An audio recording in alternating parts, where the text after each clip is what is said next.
جنة طابت وطاب ጀነትን አላት ሊገልጿት አቅም ያነሳቸው አረፍተ ነገር ተደራጅተው የተሳናቸው ውብ ዓለም ግዙፍ ዓለም መቋረጫ የሌለው ዓለም ጸጋ የሞላበት ዓለም ጀና ዳሩል ሙተቂን የምእመናን ምድር ሙእሚኖች ያለቀሱላት ለሊት ተነስተው የለመኗት የስኬት ምድር የስኬት መቋጫ የደስታ ማሳረጊያ የፌሽታ ማተሚያ ጀነት እሷ ውስጥ በሽታ የለም ህመም የለም ሞት የለም እሷ ውስጥ ሽንት ቤት መጸዳዳት የለም አክታ የለም እሷ ውስጥ ጭንቀት የለም ትካዜ የለም ሐዘን የለም ስሟም ዳሩ ሰላም ነው የተንኮል የለም ነገር የለም እሷ ውስጥ ክፋት የለም ደስታ ፌሽታ ስኬት ድሎት ሁሌም ሰርግ ሁሌም ፌሽታ ሁሌም የማይቋረጥ ደስታው የማይሰለች ውብ ዓለም ጀነት አዕደቱ ለዒባዲ الصالحين እኔ ለደጋግ ባሮቼ አዘጋጅቻለሁ ጀነትን ማላ አይኑን ረአት አይን አይተው ማታቀው ዓለም ወላ ኡዙኑን ሰሚዐት ጆሮ አዳምጠው ማታቅ ወላ ኸጠረ ዐላ ቀልቢ በሸር በሰው ልጅ ልቦና ውስጥ እንዲህ አይነት ዓለም አለ እንዴ እንዲህ አይነት ምቾት አለ እንዴ ብለው እንኳን በልቦናቸው ብልጭ ብሎ ማያቅ አስበውት ማያቅ አልመውት ማያቁት ውብ ዓለም ለደጋግ ባሮች አዘጋጅቻለሁ ይላል አላህ። ስለ ጀናኙ ስሙ ብቻ ነው እዚህ ላይ ያለው። እዛ ነው አብዱላህ ብኑ አባስ ለይሰ ፊል ጀነቲ ሸይኡን ሚማ ፊ ዱንያ ኢላ አልአስማእ ነው። ጀነት ውስጥ የተጠቀሰ ነገር ዱንያ ላይ ካገኘ ስምን ያገናኛቸው አይገናኙም። ውበቱ አይነቱ መዓዛው ጥፍጥናው ስያሜው ብቻ ነው የመጣው። የመጀመሪያው ወደ ጀነት የሚገቡት ቅፍለቶች አላ ሱረቲ ቀመሪን ለይለተል በድር ሙሉ ጨረቃ በሆነበት ቀን ጨረቃ ክቡና ደምቃ በምትታየው ብርሃን ፊታቸው እንደዛ ያበራ የሚሄዱ ሰዎች አሉ። ወጁሁ የውመኢዝ ሙስፈራ ضاحከቱ ሙስተብሽራ ፊታቸው የሚያበራ ሳቅ የለበሰ ፊት የያዙ የመጀመሪያው ቅፍለት እሱ አላ ሙሸምር ልልጀና እናንተ መሃል ለጀነት የታጠቀ የለም አሏቸው። በአላህ ይሁንብኛል ጀነት እኮ ኑሩን የተለላ የሚያበራ የብርሃን የተንቀለቀለበት ዓለም ወረይሓነቱን ተህተዝ ስታየው ምልከታህን አይንህን የሚማርክ ልዩ ዓለም ነው። ወባሕሩን ሙተሪድ የማይቋረጡ ወንዞች የሚፈሱበት ምድር ነው። ወቀስሩን መሺድ በጣም የተዋቡ ውብ ህንፃዎች ቤተ መንግስቶች ያሉበት ውብ ዓለም እኮ ነው አሏቸው። ሰሃቦቹም የአላህ መልእክተኛ በእርግጠኛ ጀነት ታጥቀናል አሏቸው። ጀነት ግንባታዋን አላህ ይገነባል።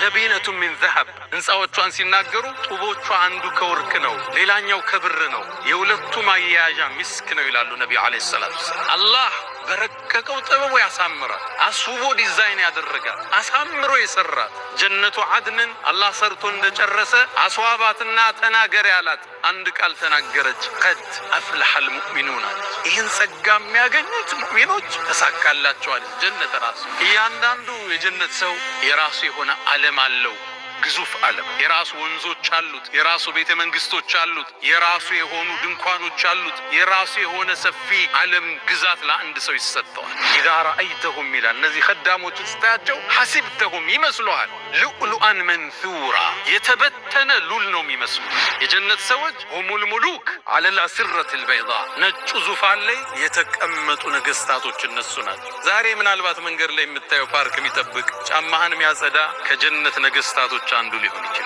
የናከው ጎረቤትህ ክብር ያልሰጠኸው የሥራ ባልደረባ አሊያም አጋዥህ ከጀነት ነገስታቶች ውስጥ አንዱ ሊሆን ይችላል። ኢነ አስሐበል ጀነት اليوم አላህ ዛሬ እኮ የጀነት ሰዎች አሉ ፊ ሹግሊን ፋኪሁን ቢዚ ሆኖ አላህ ፋኪሁን እየተደሰቱ በምን ቢዚ ሆኑ ቃሉ ፊ ጀሪል አንሃር ወንዞችን እያፈሰሱ ወከትፊ ثمار ፍሬዎችን እየቆረጡ እየተመገቡ ወዚያረት الانبياء والاهل والاخيار ነቢያቶችን ደው ጓደኛ ዘመድ ወዳጅ እየተዘያየሩ ቢዚ ናቸው በደስታ ላይ ነው የሚገለባበጡ ሰላሙን አለይኩም በእናንተ ላይ ሰላም ይስፈን ይሏቸዋል ጥብቱም ምርጥ ሆናችሁ ፈድኹሉሃ ኻሊድ ይሄን ውብ ዓለም ለዘላለም ግቡበት ይባላል። ያኔ ምእመናን አላህን ያመሰግናሉ አልহামዱሊላህ ምስጋና ይገባው አሉን ለሞላልን አሉን እውነት ላለን አላህ ጸጋዎቿ የማይቋረጥ ምቾቶቿ የበዛ የተድላ የፌሽታ ሀገር ፌሽታው ታዲያ በሚስቶችም ይደምቃል። የጀነት ሰዎች የሚያገቧቸው ሑረል ዒን የሚባሉ ሚስቶች አሏቸው። አልሐውራ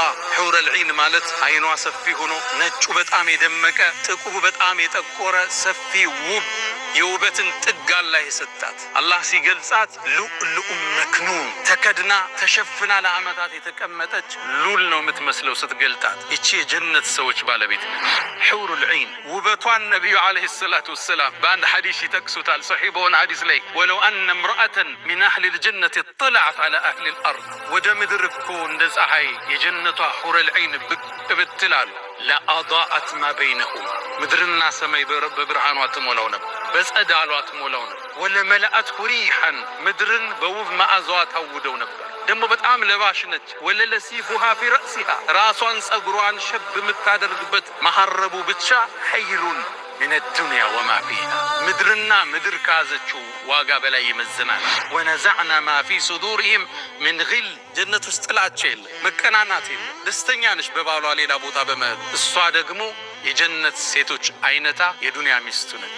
ኢና አንሸእናሁነ ኢንሻአን ነው የሚለው አላህ። እንደ አዲስ እናድሳቸዋለን፣ እንደ አዲስ እንፈጥራቸዋለን። አስውቦ የዱንያ ሚስቱን የጀነት ሴቶች ንግስት አድርጎ ያስቀምጥለታል። የጀነት የጸጋው መቋጫ፣ የደስታው ማሳረጊያ፣ የፌሽታው ማተሚያ የፍጥረት ዓለሙን ጌታ አላህን ማየት፣ ለዓመታት የሰገዱለትን፣ ሐጅ ላይ ያለቀሱለትን፣ ጾመው የተራቡለትን፣ ትእዛዙን የጠበቁለትን፣ ያከበሩትን፣ ከሱ ውጭ ሌላ ላናጋራም ብሎ የጸኑትን አላህ ማን ነው? እሱ ነው ያለው አሉ ነቢ ዓለይሂ ሰላቱ ወሰላም። ታዲያ ይቺ ጀነት አጓጓቻቸው፣ ኢባዳ ላይ ያጠነከረቻቸው፣ ስራ ላይ እንዲበረቱ አደረገቻቸው።